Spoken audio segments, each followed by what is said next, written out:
요람에서 무덤까지라는 제목으로 하나님 말씀을 상고하겠습니다. 요람에서 무덤까지.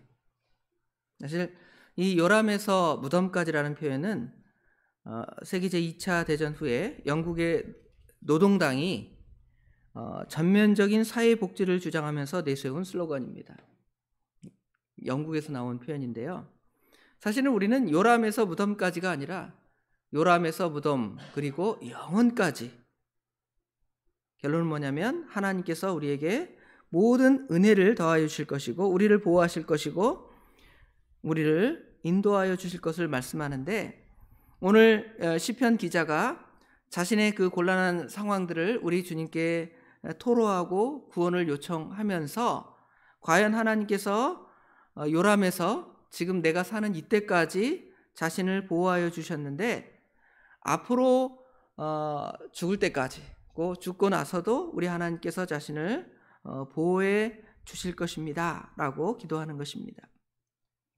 자, 아까 말한 그 슬로건, 요람에서 무덤까지라는 슬로건, 그 슬로건을 가지고 복지국가가 많은 혜택들을 국민들에게 나누어 주고 있습니다.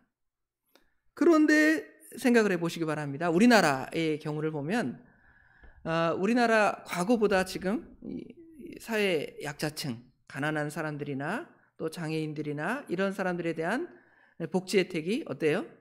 더 잘 돼 있죠? 잘 돼 있으면 사람들이 그것에 만족하고 야, 참 좋은 나라다. 하나님이 참 은혜 주셨다. 아니면 국가가, 대통령이 뭐 잘했다. 뭐 이런 소리가 나올 텐데 그러지 않습니다. 며칠 전에 뉴스에 보니까 엄마도 죽고 아이도 곧 죽게 생겼는데 아이는 그래도 살아서 이제 아이의 생명을 유지시킨 그 뉴스의 이야기를 알고 있습니다. 또 젊은 사람들은 뭐라고 말하냐면 헬조선이다. 우리나라가 참 지옥 같다. 그러면서 결혼도 하지 않고 자녀도 출산하지 않고 불평과 불만이 늘어져가는 사회가 됩니다. 왜 그럴까요? 이유는 딱 한 가지입니다. 지금 아까 말한 요람에서 무덤까지 전면적인 사회복지 정책이 어떤 기능을 하냐면 육신적인 어떤 문제만 해결해 주려는 그러한 기능에서 끝나기 때문에 그렇습니다. 저도 자녀가 셋이 있어서 다자녀 혜택 이런 것들을 많이 받지만 또 정부에서 자녀를 많이 낳으면 뭐 1,000만 원을 주겠다, 뭐 이걸 해주겠다, 저걸 해주겠다, 다양한 혜택을 말하고 정부에서 대통령 선거나 국회의원 선거가 되면 다양한 어떤 공약을 내세우죠. 그런데 실제로 저희 자녀들이 어떻습니까? 자녀를 낳지 않아요. 결혼도 안 하고 자녀도 낳지 않습니다. 근본적인 문제가 해결되지 않아서 그렇죠. 언발의 오줌 누기라고 그러는 것처럼 근본적으로 우리 사회가 자녀를 많이 출산하고 양육할 수 있는 환경을 만들어주지 않고 돈만 많이 주겠다. 그러니까 그것이 해결되지 않습니다. 그런데 이것도 사실은 육신적인 문제 해결이지 영의 문제, 우리의 영적인 문제나 아니면 구원의 문제를 가지고 누가 이런 문제를 해결해 주겠습니까? 요람에서 무덤까지 아무도 해줄 수가 없습니다.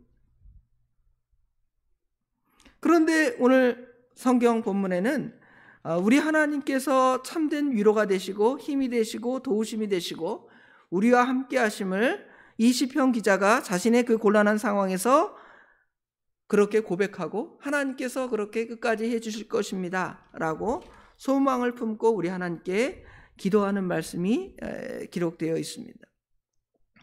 1절부터 4절까지의 내용은 어려움을 당한 그러한 상황에서 하나님께 도움을 요청하는 것이죠. 하나님은 나의 구원이시고 요새고 반석이시니까 나를 악인의 손에서, 불의한 자의 손에서, 흉악한 자의 장중에서 피하게 하시고 나를 돌봐 주십시오. 이렇게 기도하고 있습니다. 그런데 하나님께 그렇게 기도할 수 있는 요청의 근거는 하나님께서 5절에 보면 주 여호와여 주는 나의 소망이시오. 그 다음에 뭐라고 말씀하십니까? 내가 어릴 때부터 신뢰하시니라. 지금까지 지내온 것을 여러분 생각해 보세요. 제가 한 40대까지만 해도 지금 막 50줄에 들어섰지만 이 지금까지 지내온 것 그 찬송가를 우리 어르신들이 좋아하면 어른들이 좋아하니까 내가 같이 불렀지. 그 뭐라 그럴까요? 그 찬송의 그 뉘앙스, 그렇죠? 그걸 잘 깨닫지 못했어요. 근데 여기 계신 모든 분들보다 제가 나이가 젊은 편에 속하니까 우리 전사님과 우리 집사람 빼고는 이 찬송가를 부를 때 이 느낌이 조금씩 오는 것 같아요. 그렇죠? 그렇다면 성도 여러분은 어떻습니까? 저보다 좀 더 사신 분들이 계시니까 더 그거 어떻게 하겠어요? 마음에 더 오겠죠. 그런 것처럼 지금 오늘 시편 기자가 주는 나의 소망이시고 내가 어렸을 때부터 지금까지 신뢰한 분이라는 거예요. 내가 모태에서부터 주를 의지하였사오니 6절에 보면 나의 어머니의 뱃속에서부터 주께서 나를 택하셨사오니 나는 항상 주를 찬송할. 하나님께서 나를 모태로부터 택하셔서 나에게 모든 은혜를 주셨다는 거예요. 그런 고백이 지금 이 안에 되고 있는 것입니다. 우리가 에베소서 1장 말씀에 보면 하나님께서 우리를 창세전에 택하셨다 그랬죠. 또 예레미야 1장에 보면 하나님께서 예레미야에게 하나님의 귀한 사역을 맡기시는데 자기 복 중에서부터 나를 택해서 하나님의 귀한 사역을 감당케 하셨다고 고백하는 거예요.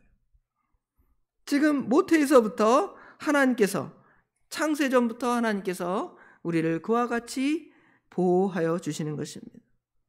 그러므로 시편 기자는 여기 8절에 주를 찬송함과 주께 영광 돌림이 종일토록 내 입에 가득했습니다. 가득할 것입니다. 그렇게 말하는 것이죠. 그런데 그 하나님께서 지금도 똑같이 역사하십니다. 지금도 내 원수들이 나를 공격하고 꾀고 나를 엿봐서 하나님이 너를 버리셨다 그렇게 공격하지만 하나님께서 나와 지금도 함께 하십니다. 그렇게 믿고 기도하고 구하는 것입니다. 그런데 시편 기자는 그것에 만족하지 않습니다. 뭐라고 또 고백을 하냐면 하나님께서 9절에 보면 9절 말씀 늙을 때에 나를 버리지 마시며 내 힘이 쇠약할 때에 나를 떠나지 마소서. 무덤까지 죽을 때까지 하나님이 우리 죽을 때까지만 함께 하십니까? 우리가 육체적으로 죽는다 할지라도 우리와 영원히 함께 하시잖아요. 그래서 오늘 시편 기자는 늙을 때에 나를 버리지 말아달라고 나를 버리지 않을 것이라고 내 힘이 쇠약할 때에 우리 하나님께서 나를 떠나지 않을 것이라는 고백을 하고 있는 것입니다. 지난 주일 오후의 말씀에 하나님의 약속에 대한 말씀했죠. 그런데 거기서 나온 인물이 있습니다. 어떤 인물이냐면 아브라함이죠. 아브라함은 하나님의 약속의 말씀을 믿는데 아들 이삭을 주겠다고 하신 그 약속의 말씀은 무려 25년을 기다렸습니다. 그리고 사실상 그 말씀은 예수 그리스도의 오심까지 예언하는 것인데 그 약속이 예수님이 오시기까지가 2000년이라는 시간이 지났잖아요. 그 약속의 말씀을 믿고 나갈 때에 하나님께서 아브라함의 믿음을 인정해 주잖아요. 그것을 하나님께서 아브라함이 의롭다 그렇게 간주해 주시잖아요. 그 약속의 말씀을 지금 늙을 때까지 내가 백발이 되어서도 여기 18절에 보면 하나님이여 내가 늙어 백발이 될 때에도 나를 버리지 마시며 하나님께서는 그때까지 그렇게 하셨다는 거예요. 우리가 예배 시간 오늘 그 찬송 후에 사도신경 신앙 고백을 합니다. 전능하사 천지를 만드신 하나님 아버지를 내가 믿사오며 쭉 고백을 해요. 예수님에 대한 고백을 합니다. 성부 하나님에 대한 고백, 성자 예수님에 대한 고백을 하는데 예수님에 대한 고백 쭉 하다가 뭐라고 말하냐면 그 다음부터 이제 우리 예수님이 승천하신 것까지는 우리가 믿습니다. 역사적인 사실이라고 믿고 우리는 성경 말씀을 믿으니까요. 그런데 의심하는 부분이 우리가 있습니다. 뭘 의심하냐면 저리로서 산자와 죽은 자를 심판하러 오시리라. 너그 성령을 믿사오며 쭉 한 다음에 마지막에 뭐라고 고백하냐면 몸이 다시 사는 것과 영원히 사는 것 주님께서 재림하신다는 말씀과 주님께서 다시 오셔서 우리 몸이 다시 살 것, 그 다음에 영원히 살 것을 여러분 믿습니까? 믿는다고 고백을 하죠. 그런데 우리 삶은 어떻습니까? 믿지만서도 이 세상에서 더 오래 살기를 바라요. 그렇죠? 한 살이라도 우리 어른들한테 100살까지 사십시오 그러면 말은 그렇지만 속으로 다 좋아하십니다. 100살까지 사람 싫어하는 분 누가 있습니까? 그런데 99세 사시는 분한테 100살까지 사십시오 그러면 한 110살까지 살았으면 그러는 게 인간의 마음일지 모르겠습니다. 그런데 정말 우리가 그 사도신경의 신앙 고백을 진짜로 믿는다면 내가 지금 죽어도 여한이 없습니다. 나를 얼른 데려가 주세요. 그렇게 고백하는 것이 진짜 고백이 되는 것이죠. 왜냐하면 죽어도 우리가 어디 가니까? 천국에 가니까.